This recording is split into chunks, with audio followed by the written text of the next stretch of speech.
I think I've just got one housekeeping rule. If you've got a meeting with Jason this afternoon, just literally go out when it's your time, interrupt him, and tell him that it's your time.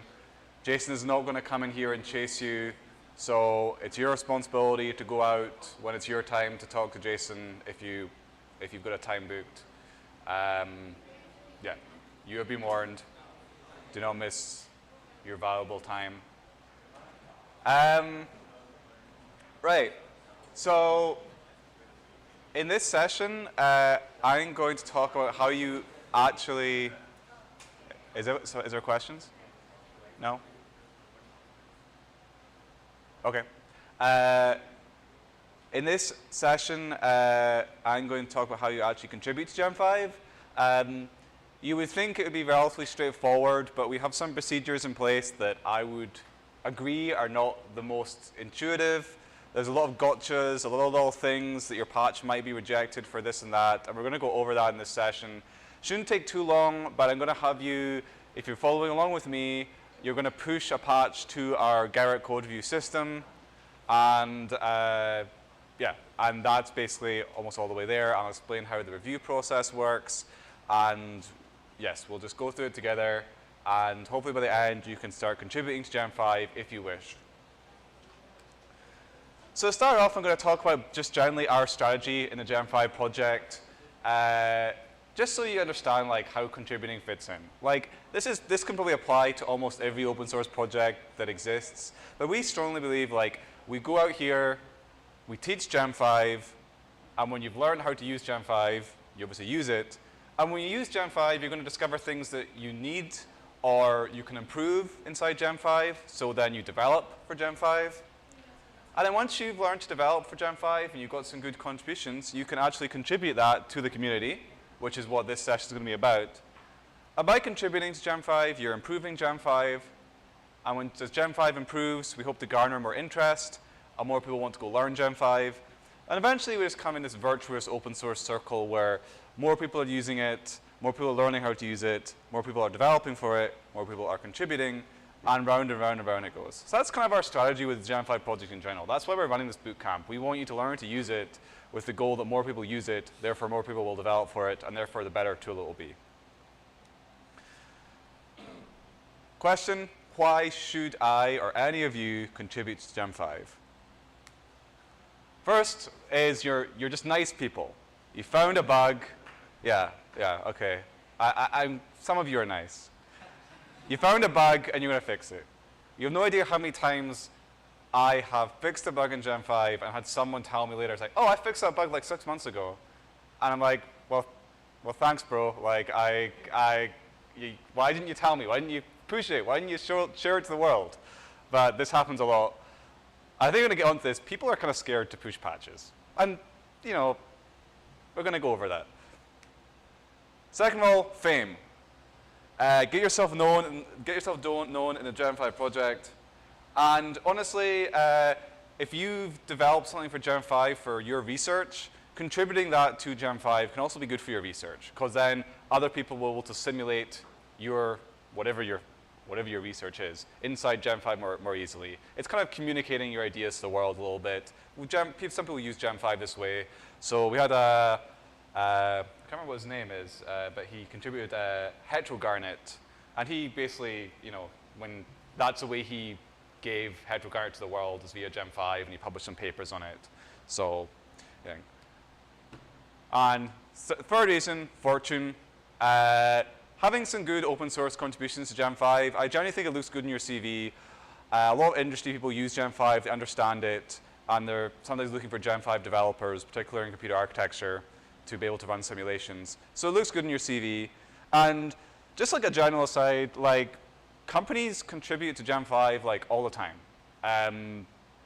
ARM's a big contributor, AMD's a big contributor, Google's a big contributor. So these companies are going to take notice, and they contribute to gem5 for pretty selfish monetary reasons. gem5 is good for their company. gem5 being good is also good for their company and wider industry. So that's why I think you should contribute, but you can all contribute for your own reasons. These are just some things that kind of off the top of my head. I'm scared to contribute. I would say understandable, because it's daunting. No one's an expert in gem5. It's too big. So people have patches, and they're not even sure if they're right.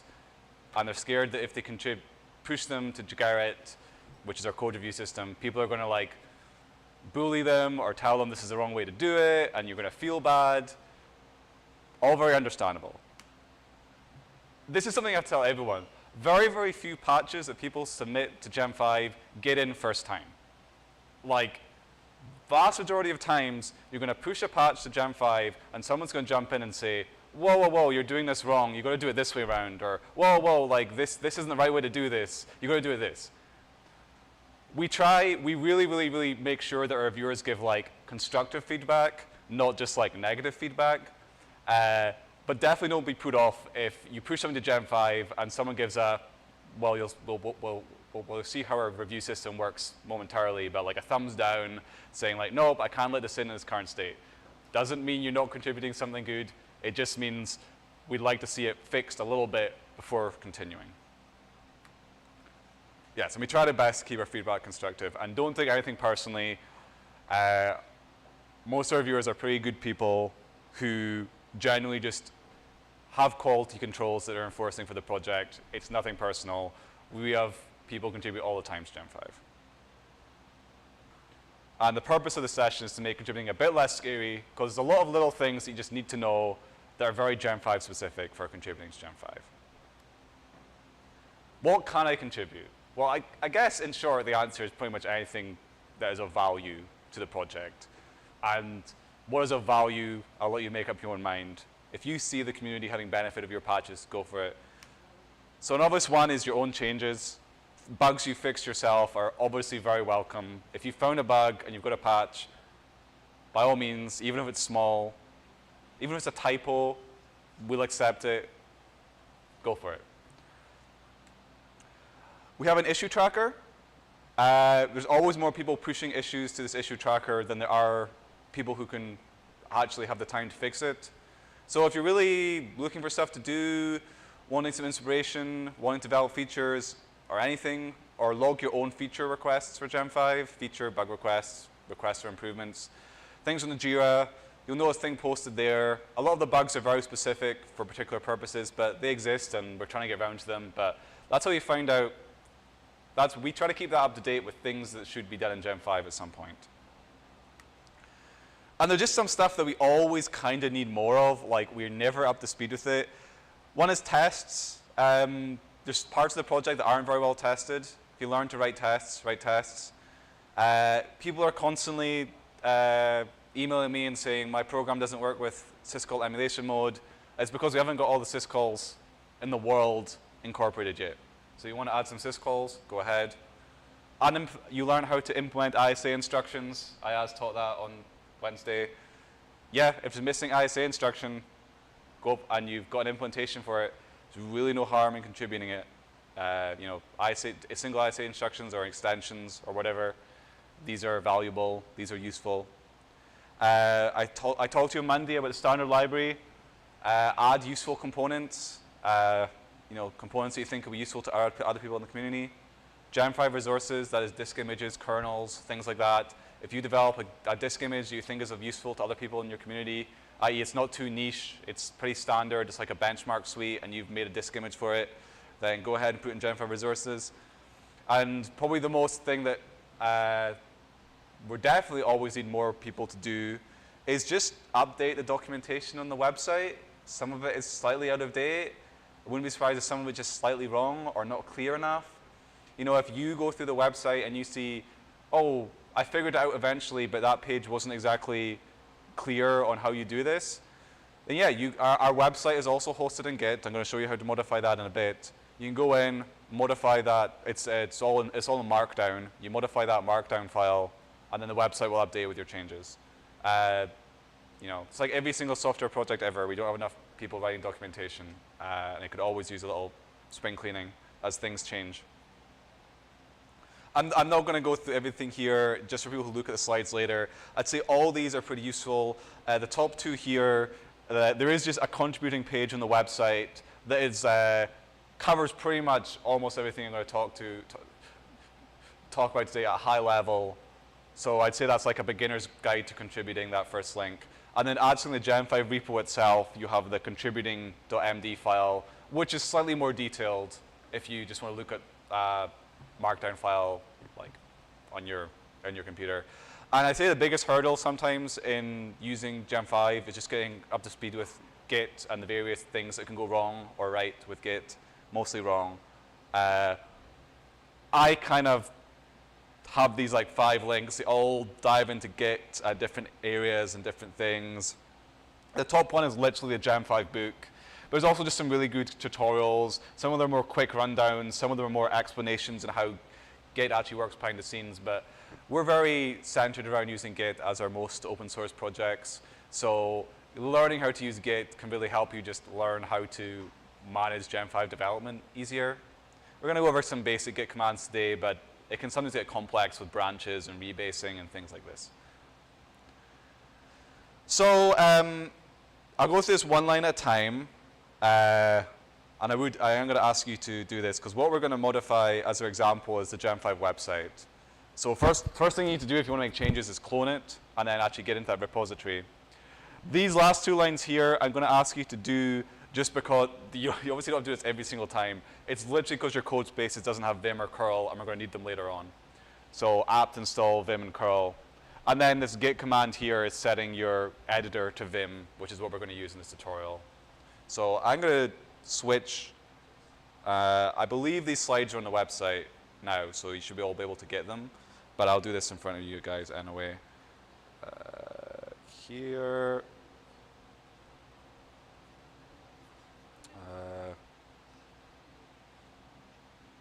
How do I close this? Okay. Mariam? This is you? We've logged in as you here? Just exit this? Oh, I don't still understand. I'm just seeing your name here. Where are we?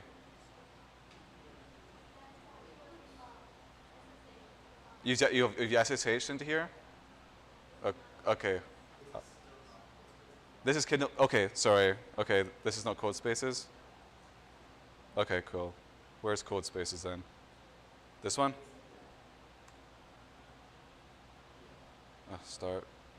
Okay, sorry about that. I was in the wrong window.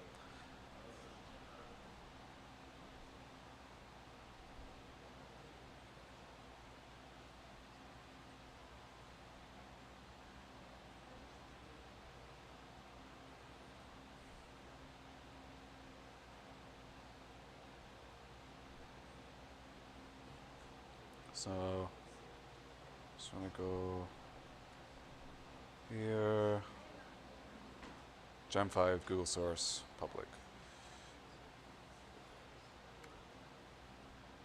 So in the root, let's just clone the gem5 website, clone HTTPS, PS. Maya, can you make sure that I'm typing this out correctly? It's Google source code. Okay, damn it. This is all.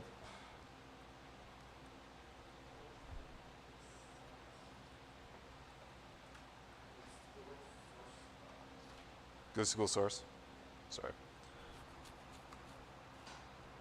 What did I do wrong, Maya?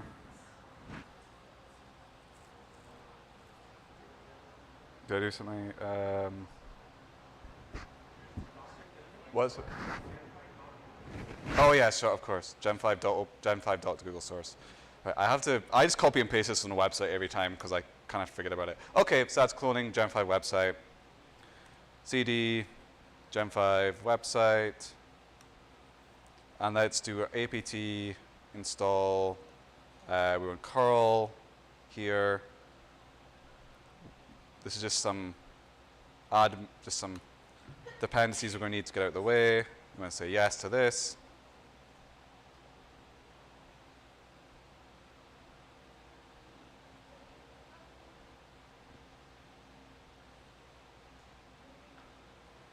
Oh, it's taking a while. These are quite small applications. Okay. So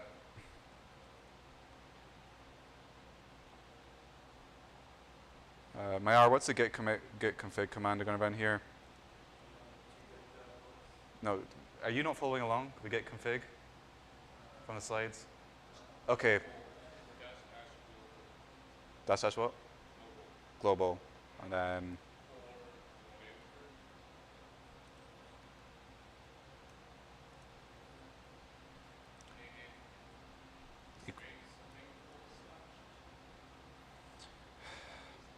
sorry. I should have user bin vin. Okay, thank you. Mayar, keep me on point.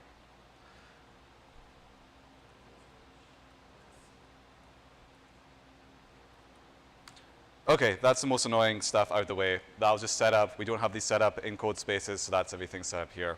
Everything else I should probably not need Mayar for, but Mayar, keep me on track. So we make changes, obviously inside the repository, it's Git. And then a really good practice is to switch to a branch that you own yourself. So this is this command here. It says this is creating a new branch. We're just going to call it the branch myChange. And when you're working on the gem5 repository, the gem5 website repository, you're permitted to build on top of the stable branch. So that means changes you made are going to appear on the website live. The website is generated from the stable branch in gem5. When you clone it, the default branch is stable. And if you make modifications to the stable branch, it's going to update the website. We also have a develop branch on the website.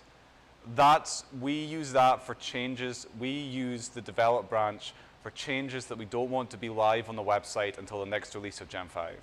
So commonly what I'll do is I'll change an API or something in gem5, and I'll update the develop branch on the website talking about this API, so I know when the next release of gem5 happens, that documentation will be live. But of course, I also update the website immediately with like the latest, greatest news or whatever. So that's just an FYI. It's not going to come up too much in this, but we're building on top of the stable branch here, and we are branching from the stable branch and creating a branch called myChange. So please, I'll go back and do that.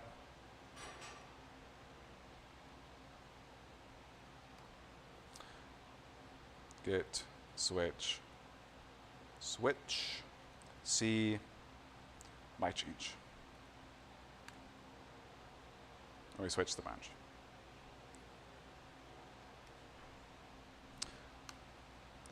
What about other gem5 repositories? It's pretty much the same procedure here.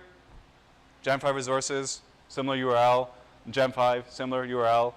gem5 resources functions pretty much the same. If you want a resource to be changed live, as in available immediately to the current release of gem5, put your change on top of stable. Otherwise, if it's for the next release, put it on top of develop. gem5, slightly different. We don't allow direct modifications to the stable branch because it's a stable release of gem5. We do these about 3 times a year. You've got to make a change to the develop branch. So that would be git, switch, develop, and then you can modify from then on. I'd recommend taking a branch from that. Does anyone have any questions about that? I kind of cover quite a lot of how we run the project here. Okay, feel free to shout out if you have any questions. I'm not opposed to that at all. So I'm going to go over briefly, but I just want to, suppose I'll just kind of dump the links on you, and then we can go and actually do some stuff. But it's essentially, we have a style guide in Gem5. We want you to adhere to it. It's documented fully inside the website. There's also a higher level overview in the contribution guidelines. It's pretty standard, but there's some, there's I'm going to jump into it in a bit, but there's just some stuff that people tend to forget, such as the line length, and you got to put the return type on a different line and things like this. And I'm going to go into it, but Doxygen is highly recommended for this. That's how we document C++ code. So, what I'm going to do is I'm going to go into, I think this link here, control, just going to go through. Yep. So this is like a high-level overview of all the style guide for C, C++. I'm not going to go over them completely, but the biggest ones are 79 characters max per line, no trailing white space, indentation of 4 spaces, and then we have funny little rules about the namings of the classes and the variables. So we use upper camel case or classes, lower camel case or member variables, and member variables with their own public accessor with an underscore. Funny little things like this, just when you write something in C++, go and reference this and just make sure you've got a style guide thing. Some people are really picky about ones like this, like there must be a space after your for and if keywords before the brackets. It's all on the website. You can look it up anytime. But this is a good example of a piece of code that makes no sense, but it's formatted. So what I'm going to do here is copy and paste this into our example. So I'm going to copy this. It's really not super important that this is correct because we're not actually ever going to execute this code. I'm just imagining putting it somewhere in the website. So if we go back to our code spaces, I'm going to create a new file somewhere. Just for the sake, it literally can be anywhere. Just for the sake of it, I'll put it in using gem5 because that's the thing I've got open. New file, and I'm going to call this example.cpp. I'm going to copy and paste this in. If I can paste. Please. There. So again, I brushed over the style guide because I don't want to go over every single detail of the style guide, but it's all documented on the website. I'll go over briefly Doxygen. So for those who don't know, the way we document C++ code in gem5 is through the Doxygen. That's available at doxygen.gem5.org. And you can basically search for any sort of thing here that has some Doxygen, so base CPU maybe, so something here. Or yeah, let's go over base CPU.cc. Hopefully that's got some relatively good documentation. That doesn't really. Sim object, yeah, Myers got one. Sim object has a lot of good documentation inside of it. Well, sim underscore object, right? CC. Myar, you promised.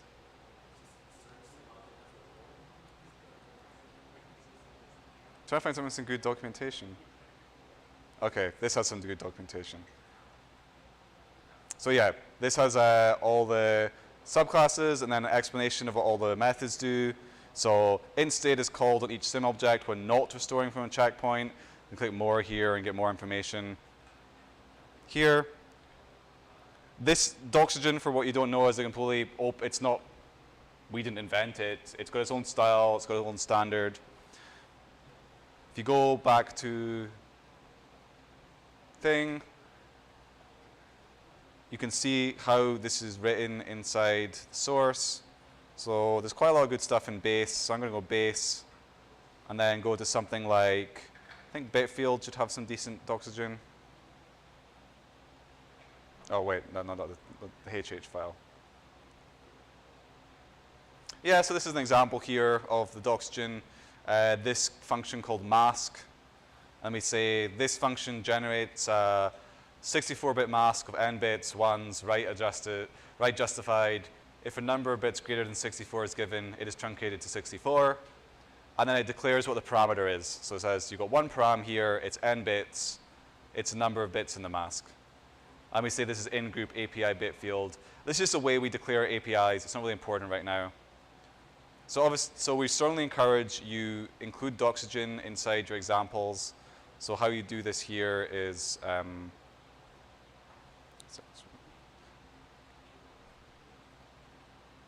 just immediately prior to the function, we would put in our Doxygen comment.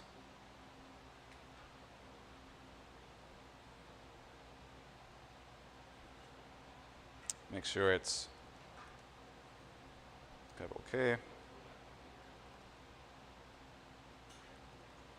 And I'd edit this as appropriate.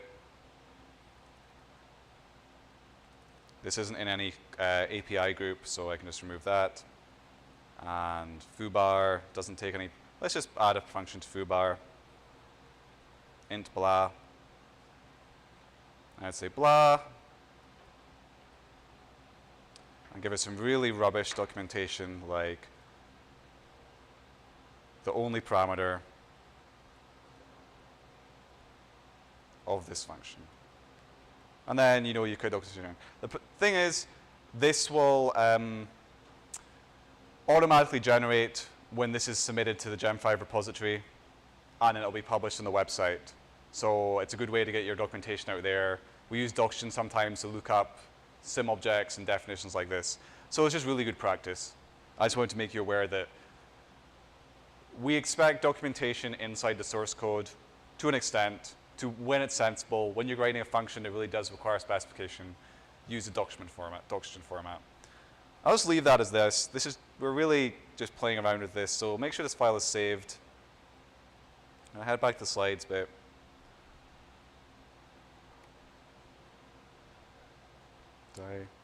I guess I close the slides.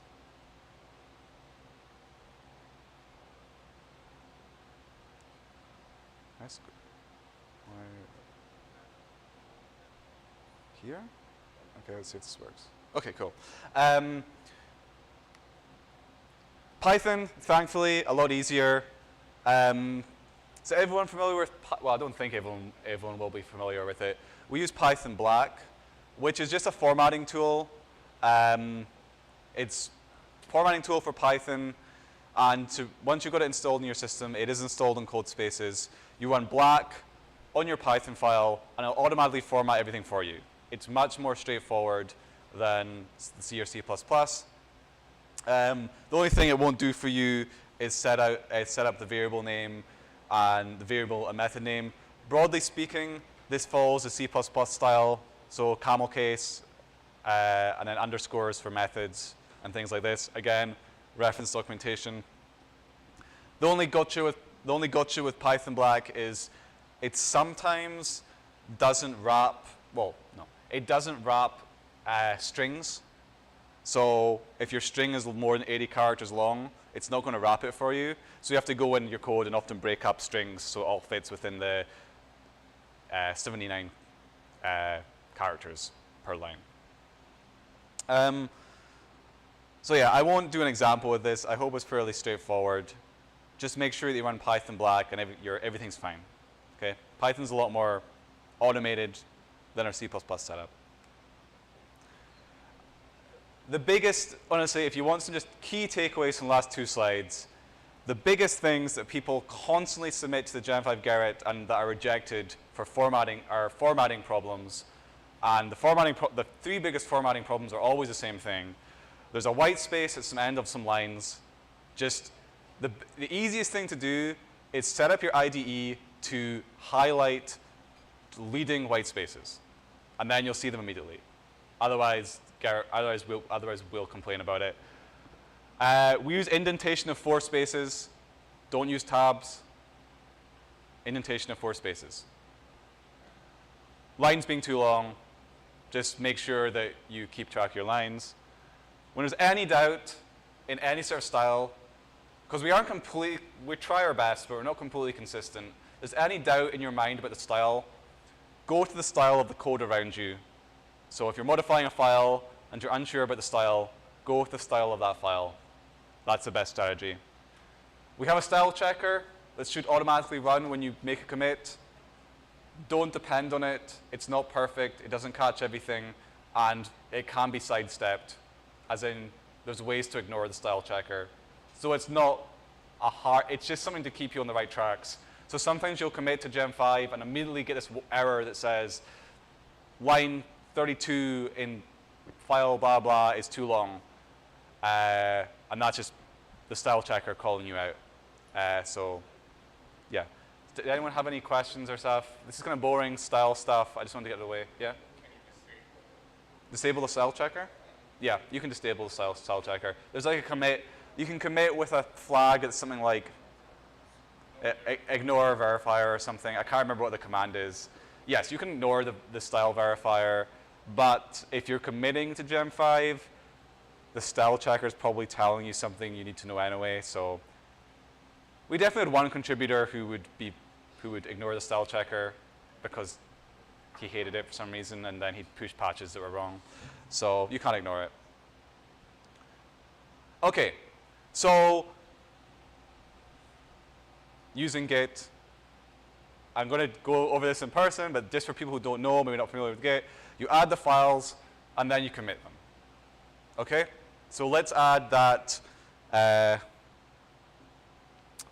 Well, actually, I'm just going to add, and then I'm going to jump back to the slide. So just, take it one step at a time. Oop. So Git status, what have we added here? Well, oh yeah, I've not saved the file. Cool. As always. Git status. Why is that not? Oh, because I'm not in the Git. I'm not in the Git repo. I'm not in the. Oh, why did I add this to my gem5 repo? We're modifying gem5 website. Okay, I'm just going to copy and paste my file into. I'm just going to copy my file into gem5 website so my tutorial is consistent. So.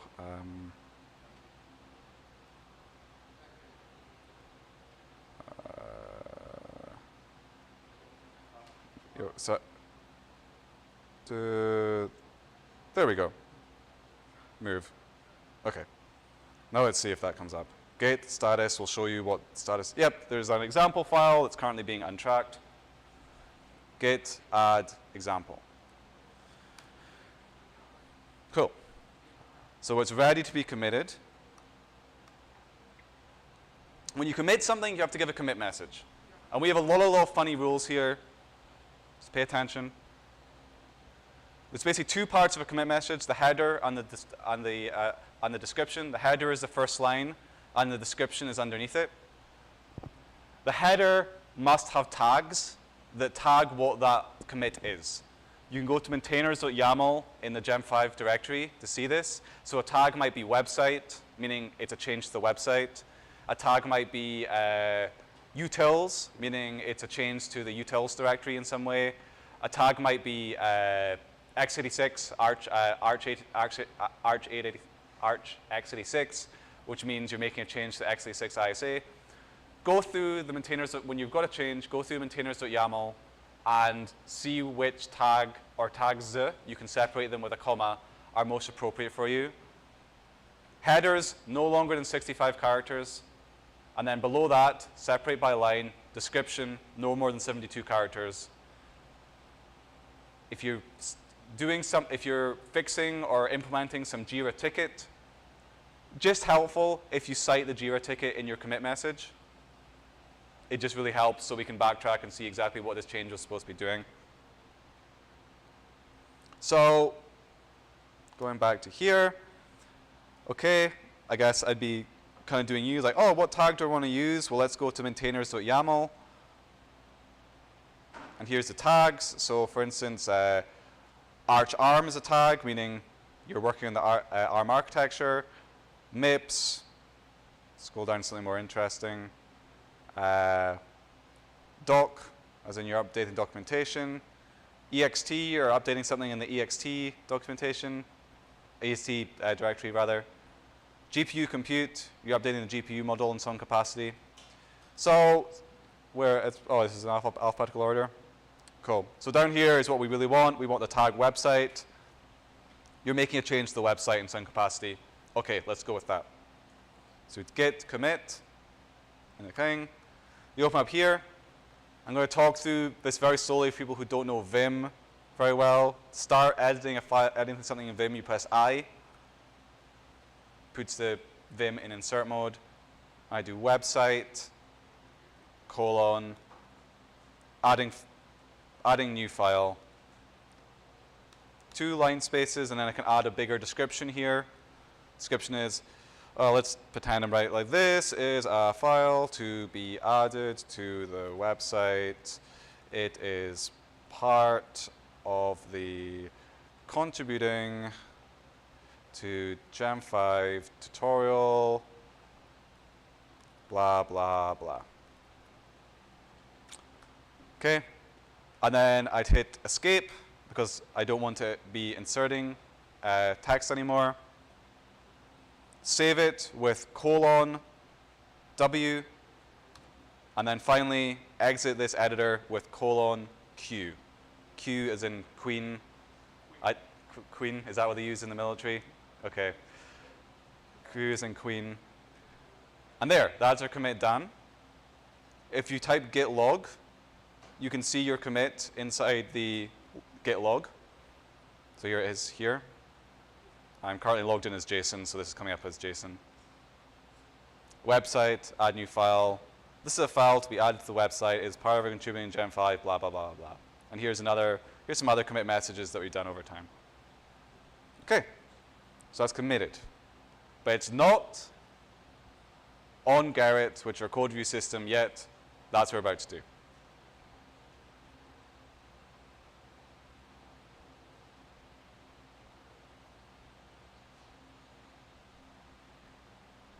Okay, you can reference this slide whenever you want. All the slides are online if you need help.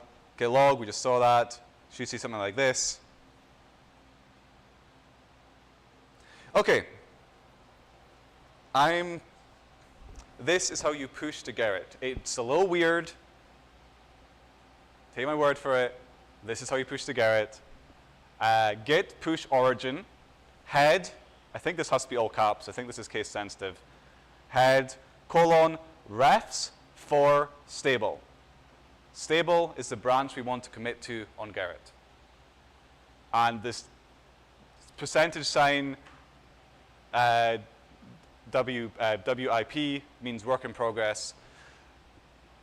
If you don't have this, the Gem5 community is going to be notified of your push to Gerrit, and WIP keeps it quiet.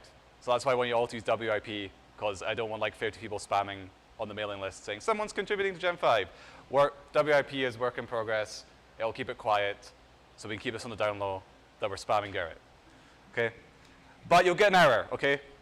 But don't worry, I want everyone to run into this error. Type in that command, and you're going to get an error, okay? Has everyone got the error? The error. I mean, has anyone having any problems, essentially? I'll get my volunteers to Kaustov and Wow, and where's my R went? Oh yeah, can you like just walk around and make sure everyone's, you know that really complex push command? So you're going to get an error that should say something, invalid authentication credentials, right? This is because at this point in time, you're not registered with Gerrit, so you can't push to Gerrit, okay? It has a link here, and for some reason, this link sometimes doesn't work for me. So I'm going to tell you how I do it, and I think that's probably the real way it should be done. So essentially, what this is saying is you need to create a Gerrit account to be able to push to Gem5. So I'm going to leave this up, and I kind of want everyone to do this because it's going to take a little bit while.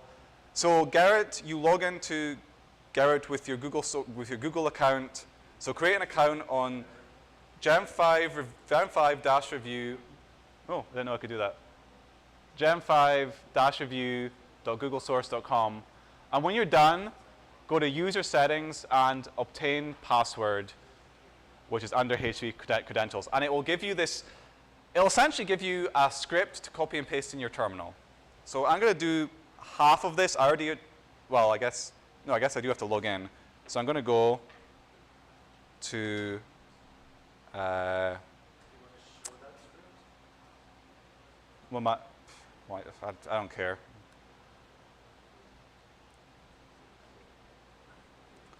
No, wait, come on.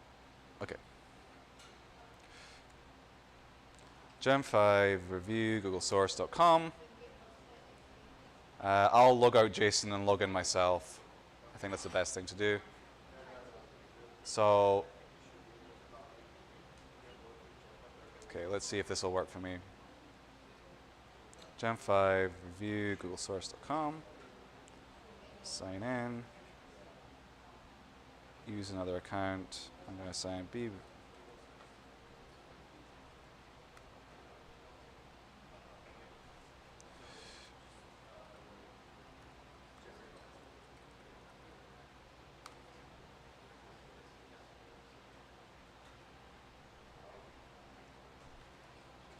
Okay.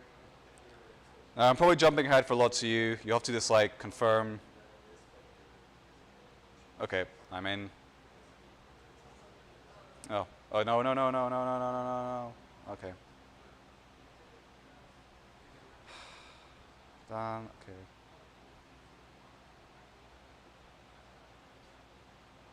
Okay. Okay. When you've kind of got to this point, I know this is jumping ahead for a lot of you. Click up on your little face thing here, your little Google thing, settings. And you scroll down and you'll see something that says obtain password, HTTP credentials. And allow. And you'll have this giant thing here. Copy this. Ugh. Copy all this. And yeah, I'm probably giving away some secret here, but I'll change this after. And go back to your code spaces. Is this it? Yeah. And copy and paste that in the terminal. V. Yeah. Paste. Cool. I will leave it as that and just make sure everyone gets up to, there's no problems with that. Well, I can just move up and down, look over people's shoulders. Yeah.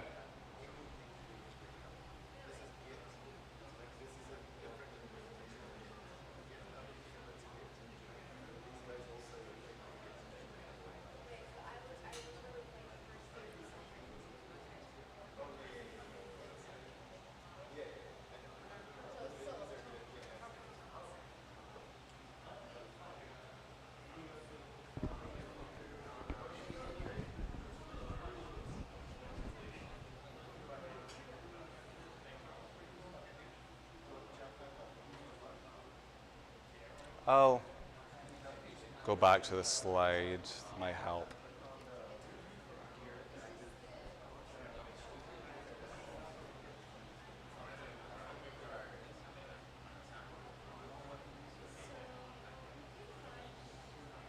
So apparently, like, when you have this error, there's a link. Yeah, don't click that link. Yeah. I've told them that. Yeah, don't click that link that it gives you when the error comes up. I don't know why it gives you that link. It doesn't really work. Instead, go to gem5.googlesource.com. Yeah, as I said, go to gem5 review googlesource.com. I guess there's maybe something we could do to fix that link, but it just doesn't work.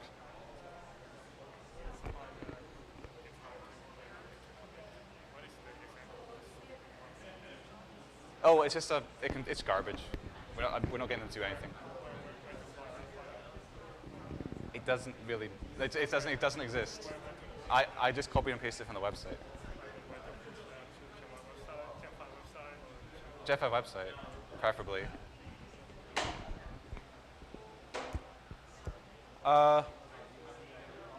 Okay, basically, if I still hear cluttering around, could anyone who's not done this or has got problems put up their hand?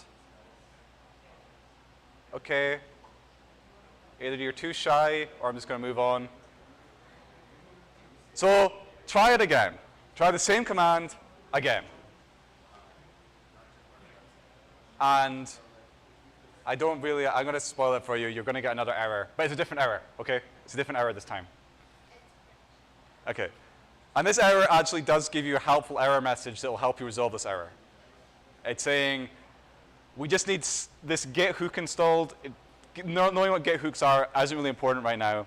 But what you're going to do is copy and paste this line here, the f equals line, and then run git commit amend no edit. So it's literally just what it says. Just do what this error says,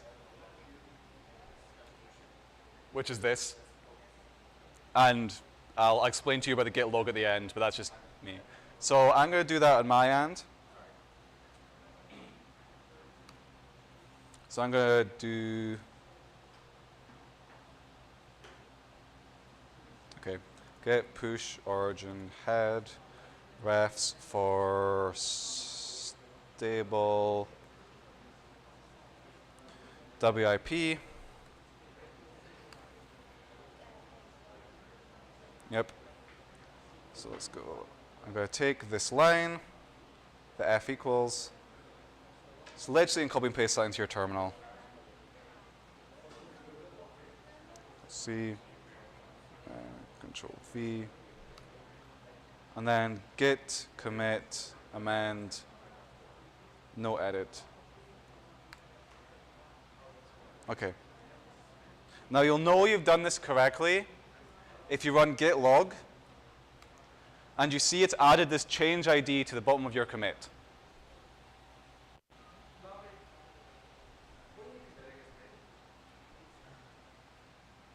I don't know. I hope this doesn't screw me over at some point later on this tutorial. Don't worry, we're going to do a work in progress to get them to abandon it, so it's fine. This isn't, change ID is how Gerrit tracks a commit inside the Gerrit system. Okay, so every patch has to have a change ID. It's just silly. We really should be using GitHub, but this is the way Gerrit does things. So if every patch you're about to submit has a change ID, you're good. Okay, and that script you just ran, that f equals thing, that automatically adds the change ID for you. Okay, assuming you run the git commit amend no edit afterwards. Anyone have any problems with that? I mean, I'm going to purposely getting all my minions to walk around and make sure everyone's okay. I know they just want to sit down and look at Reddit, but I'm forcing them to stand up and move around. So, Kostov? Okay. So,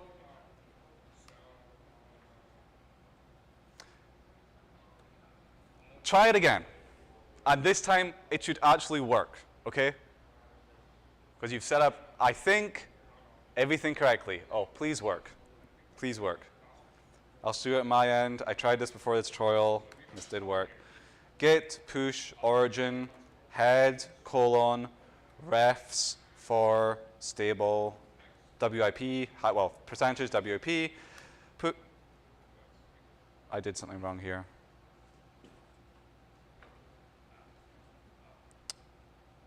What am I doing wrong there? Git push origin head. Is it no? Oh, there's no dash, right? Is there this? Oh yeah. Yeah. So I know. Okay. Yep. You'll see something like process changes and then success in green. You have, if you've done this, you've just pushed a patch to the Gerrit code review system. And if you follow this link here, it'll take you to your patch. I'm going to spend a little bit of time explaining to you what this interface is. So if you just follow this link, can I do that? Follow this link.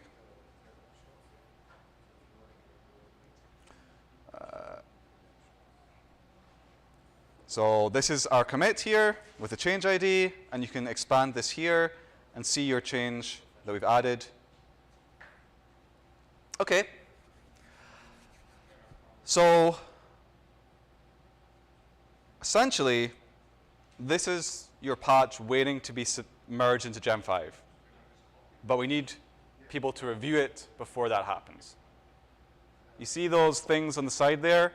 Those are 3 things that need to have ticks next to them, or be green. I can't remember what the signal is, to be accepted into the branch. So you need to have a code review +2, explain that in a bit, maintainer, and a verified.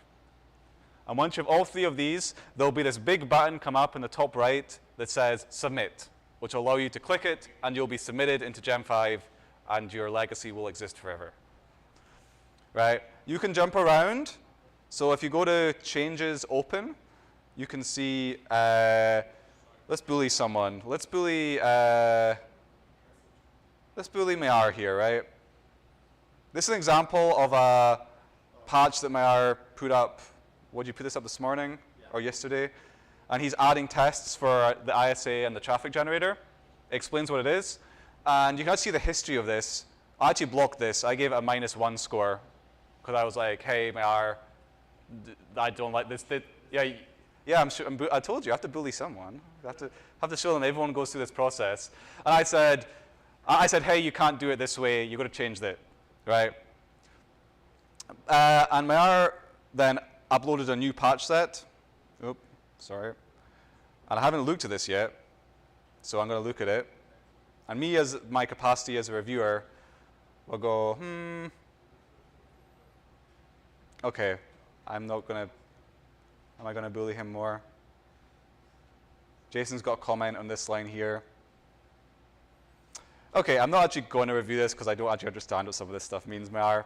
I'll have to review it more in depth later. But me, as a reviewer, would actually reply to this and go, oh, okay, it's good. I'm going to give this a +2 review. Okay? And I'd send my review, +2.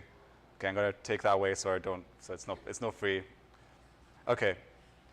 So this is better to explain back in the slides because I don't have all the necessary permissions here.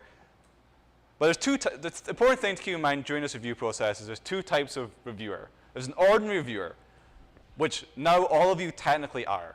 Anyone with a Gerrit account can review a patch and give it our code review upvote, basically, saying this is good to me. But there's also maintainers, which is an exclusive club of gem5 contributors. They're basically proven that they're very capable of using gem5 and they contribute regularly. And you can find a list of them in the maintainers file. You need sign-off from a reviewer and a maintainer to get a patch into gem5. So you saw me give my R the thumbs up as a reviewer. Well, a maintainer also needs to jump in and give him a thumbs up. Sometimes a maintainer will give the maintainer vote and the code review vote. And we really only reserve that for we try to only reserve that for situations where the maintainer has a very high confidence that this patch is good. It doesn't require a second set of eyes. So I'm talking about someone fixing a typo. It really doesn't require two people to review that. The maintainer will give both votes. But typically, we like two sets of eyes. We like a reviewer and a maintainer to review a patch. Is that the end of it? No, not quite. So I stole this from Andreas Sandberg. So if anyone knows who he is, this is his slides. So kind of, it's easy to see it this way. Are the reviewers happy? No, update your patch. Are the maintainers happy? No, update your patch. Both these people happy? We start to run tests. Okay? There's a set of tests we run on gem5. They take about 5 hours to complete. Run them on, this is automatic. These run on top of the patch, and then you get your verified +1. I'll show you kind of what that looks like in practice. Yeah, that's what I want to do. Okay, so if I go here, let's see someone who's got a verif. So let's do with Kalstov here. Oh, Kalstov, this is a perfect example. Is Kalstov here? Yeah, this is a perfect example because you're all done. So Kalstov made this very important change to the standard library. And I'm a maintainer for the standard library, so I gave the maintainer +1 vote. And I was also like, this is so important, I'm going to give it a code review. I'm going to give it the code review votes as well.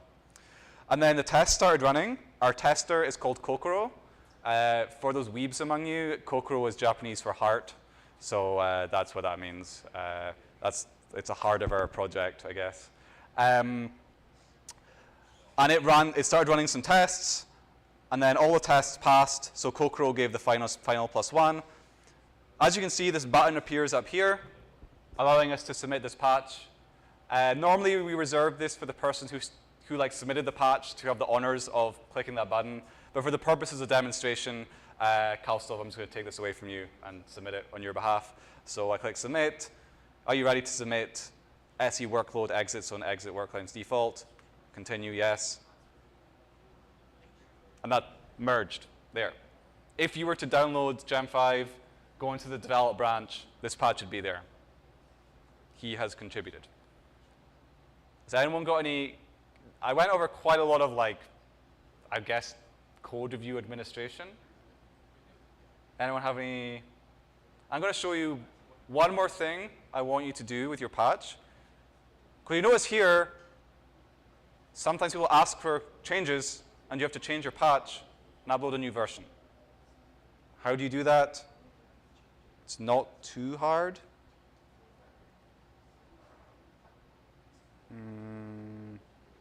Sorry. This is fine.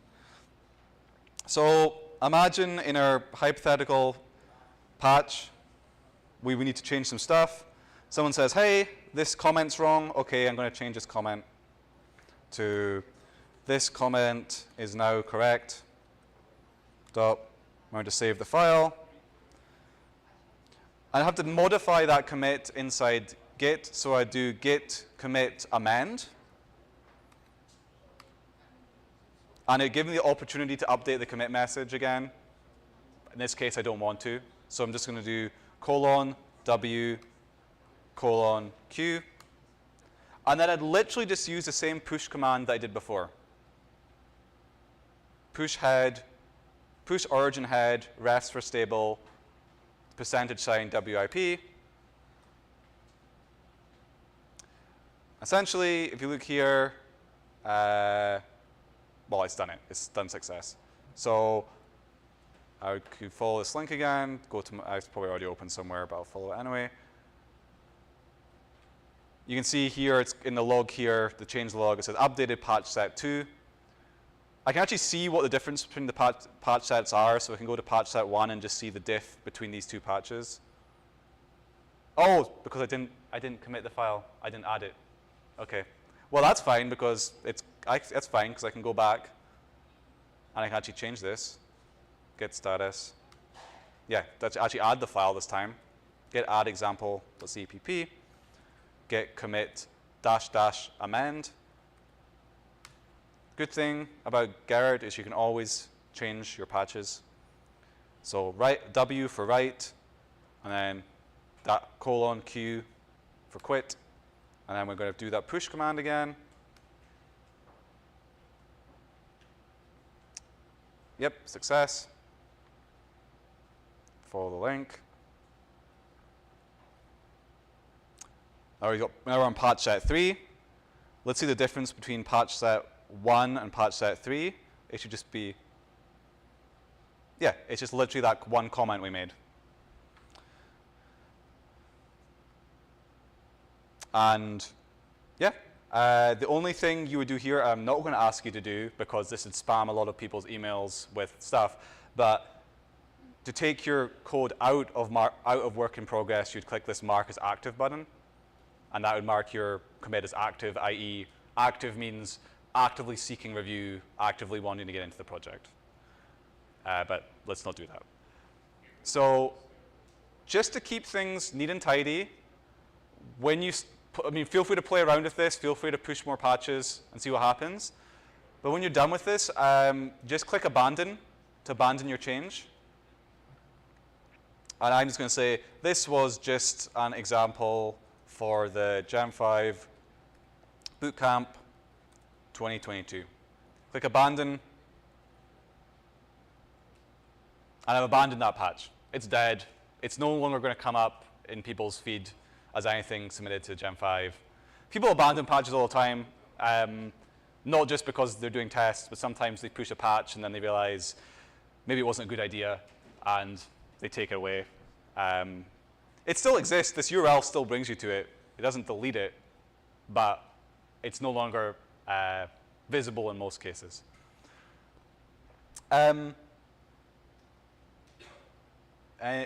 Any questions whatsoever about Gerrit, the code review process, submitting?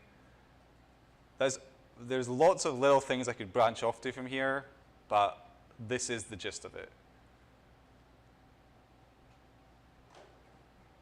Okay. And yeah, as Gerrit members, you can jump in and review changes. Like, you just have those permissions now. Anyone can do it. So if you want, another way you can contribute to Gem5 is literally by reviewing patches. Like, go in, see if this patch makes sense to you, give it a +2 vote. Well, I don't know why they have this system, but maintainers give either a +1 or a -1, and code reviewers either give a +2 or -2. And I don't know why, because they're equal in a sense, but yes. Okay. Really seriously, if no one has any questions, I will just go back to the slides. I'm going to talk briefly about our testing. I did want to go more in depth with this, but I think we're kind of at the end of the last day, and I don't want to overwhelm you with the weird way that we do tests in Gem5. I'll go over a little bit.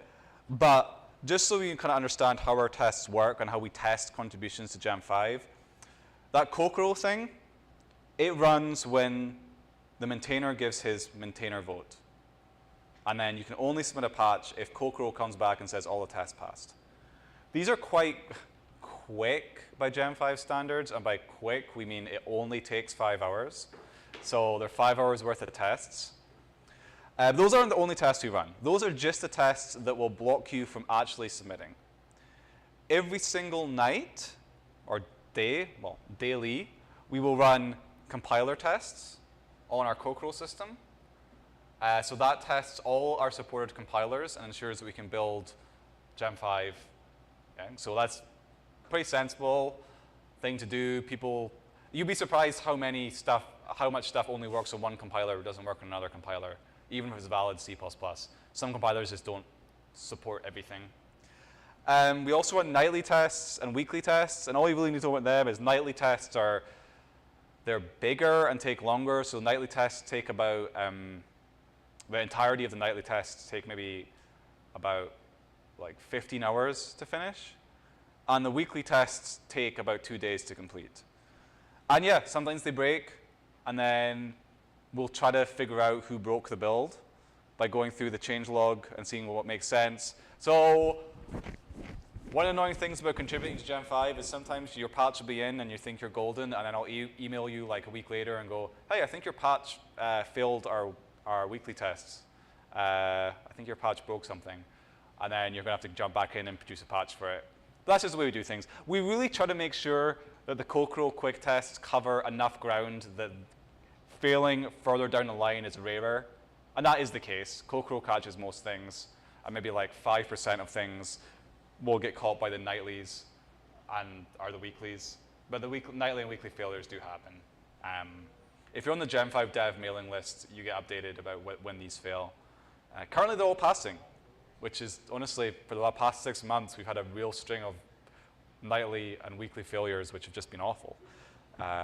You can also check the status on our Jenkins server, https jenkins.gem5.org, to see the status of all our tests at any one time.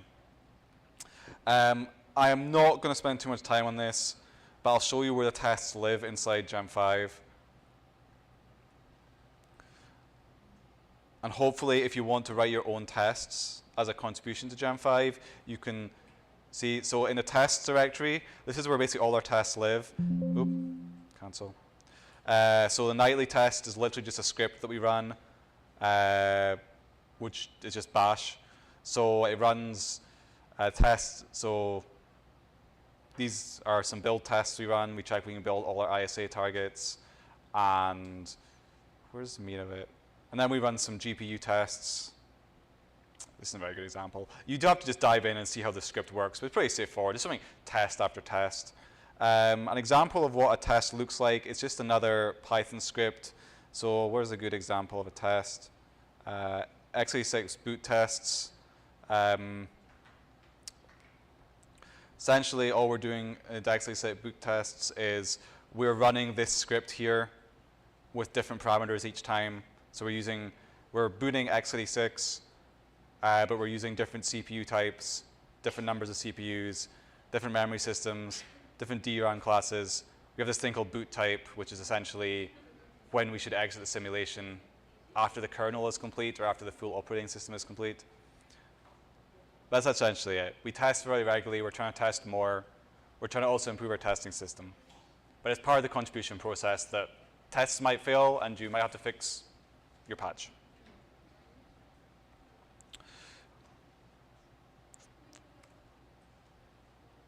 Okay, let's actually do,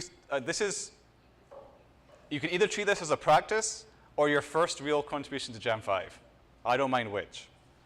But if you go to the gem5 resources directory, to git pull and then switch to the stable branch,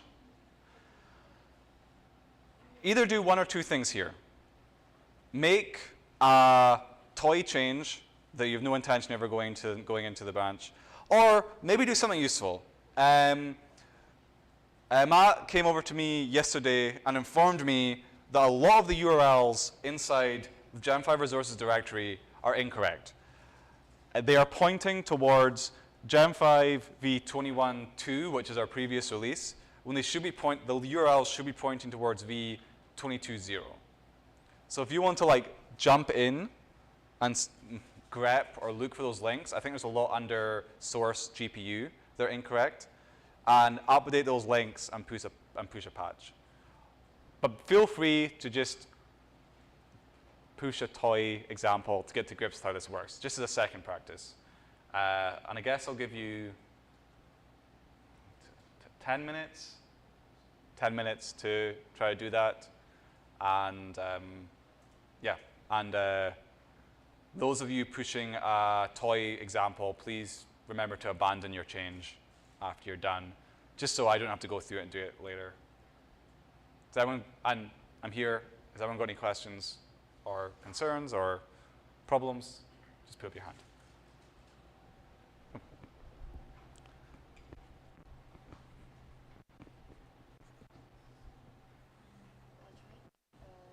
Setting up the push, but it's saying it's denying me permission. Okay.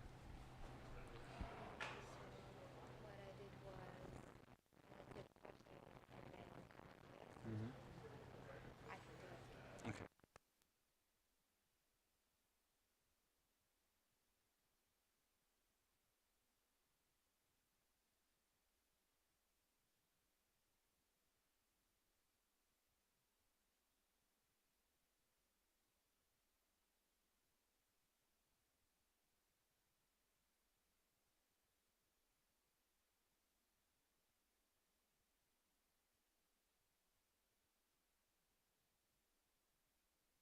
I think there's something about code spaces that this doesn't work.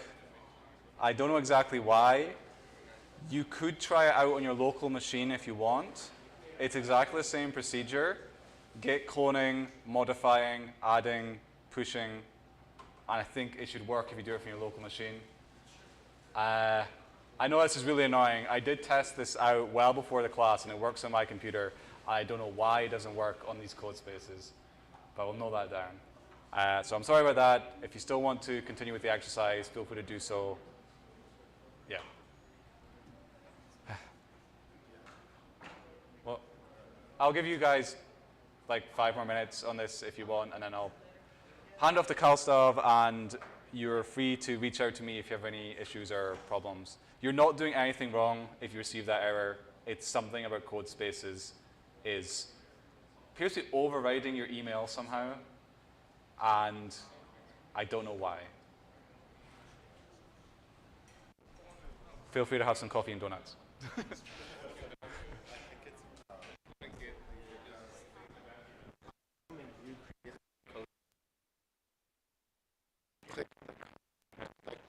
Home, Yeah. and then code space, right? Yeah. But these people accepted the assignment and had a machine created for them. I think that's the issue because I have.